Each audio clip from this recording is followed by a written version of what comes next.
Isn't it interesting when people talk about great songs, the first thing that comes to mind is a world full of heartbreak, suffering, and despair? In reality, there's an expansive world of music that comes from all types of raw emotions. Why then does the common musician get trapped in the secular myth of stress and struggle? Mainstream fans almost never see this. But in the indie music scene we're familiar with, melancholy is a definitive part of the musical mind. This got us thinking. We'd once heard that the Japanese have a different perspective on the meaning of the word melancholy. And when we looked it up, we found that there were multiple interpretations of the word. And even more interestingly, these interpretations seem to reflect a lot of the angles of the artist's struggle. So keeping this in mind, we're going to explore the struggle itself and see if we can't reframe the emotions behind the words. And in turn, reframe the outcome that we subjectively call meaningful music. In this video, we're going to talk about the current state of the suffering artist, where we adopted this attitude culturally, why sorrow is so powerful in music, why love is so powerful in music, and what we believe is the most revealing way forward. Just as a little exercise, pause this video right now and tell us in the comments what you define the artist's struggle as, and we'll see if that outlook holds up by the end. Modern suffering artists. Why is it that some of the most celebrated music and art seem to rise from pain, heartbreak, addiction, and despair? The belief that artists and musicians must endure suffering to make impactful art. In a lot of ways, I think it's a sick society or a contagious groupthink. And artists' minds search for things that put the perspective in an extra sensory state of awareness. When translated into the physical world, draw heightened attention and reaction. Self-destruction and self-harm are very common ways to get plenty of that. Yeah, especially if I was feeling bad, I would just self-destruct even harder. I mean, most songs I've written have come from a place of depression, anger, despair, struggle. Looking back on some of the biggest hardships I've had in my life, I remember thinking, I have to go through this experience so I can create great music. And that totally justified the pain I was going through, like a sacrifice for the art. Yeah, like, work through the pain, do it for the art. I know so many people who still act that way. I think I even do sometimes still. I think I still act that way. And I'm not gonna lie, there's something very attractive about the self-sacrifice in the artist's journey. But we'll get back to that in a minute. I want to first address where these beliefs came from, and how there's really an abundance of ways to tap into the same essence without the personal sacrifice. Cultural origins. It's not new. It traces back to Romanticism, where suffering was seen as the gateway to artistic insight. And it persists. Obviously, the 27 Club is a well-known phenomenon, and modern documentaries glorify artist breakdowns like exposing imperfection is a spectacle. Our modern culture often reinforces that struggle equals substance. I feel like this is a good time to reference the Japanese term wabi-sabi, an aesthetic that values imperfection, impermanence, and the transience of life, rather than striving for unattainable perfection. Note that though wabi-sabi is tinged with a quiet sadness, suffering is not the focal point.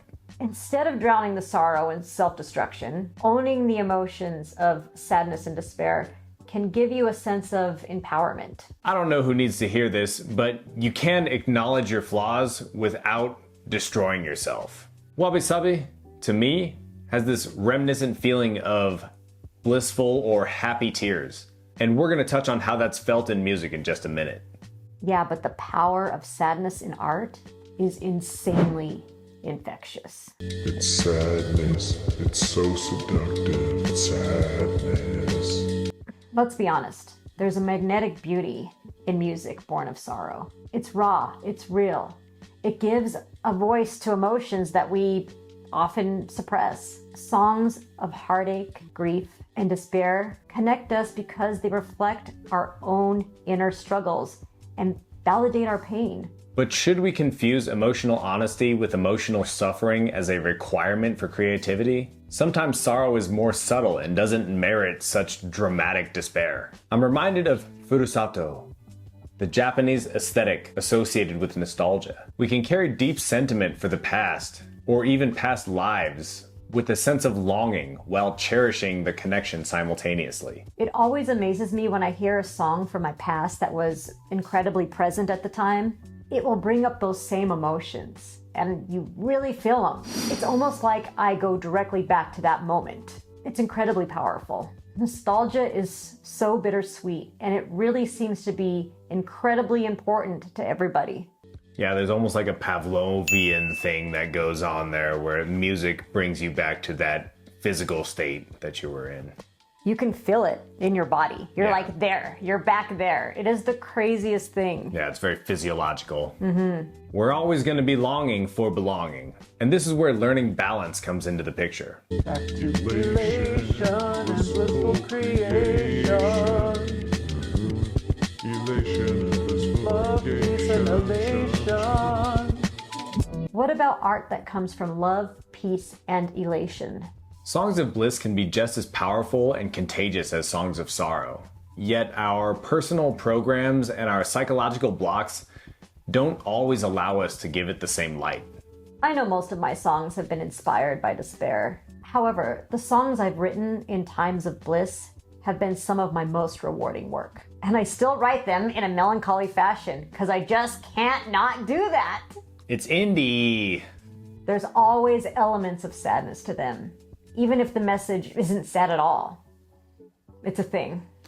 It's a vibe. I feel like there's this dualistic nature that lies beneath the creative process and the spirit journey for that matter.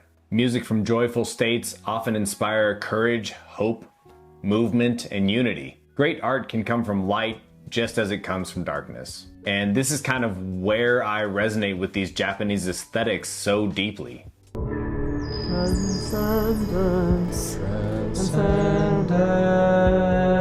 Transcendence. There really isn't a struggle in finding something to write about. The world of human emotion is so vast, and behind each emotion is a universe of musical concepts. Desire, lust, sensuality, humor, absurdity, anger, rage, rebellion, delusion, dreams, madness, cosmic exploration. The list is as extensive as the quantum field. I know that letting my passion guide me in music has given me access to all sorts of moods in the past. From sultriness to psychedelia to aggression to rebellion. Yeah, I've been wildly inspired to write songs of rebellion in the last 5 to 6 years. I just feel so deeply tapped into that energy field. For some reason. Yep, for some reason. Mono no Aware describes a profound empathy for the transient nature of beauty and existence with a gentle sadness and an awareness of life's impermanence. The pathos of things, as its direct translation, is a valuable reminder to us that struggle or suffering is filled with a full palette of human emotion, not just distress. It's life, and life is art. Life is a struggle, but we can view that struggle as a journey. The journey is a song, and the song is felt so much more than explained or heard. If this resonates with you, we'd love to read your thoughts in the comments. Thanks for watching.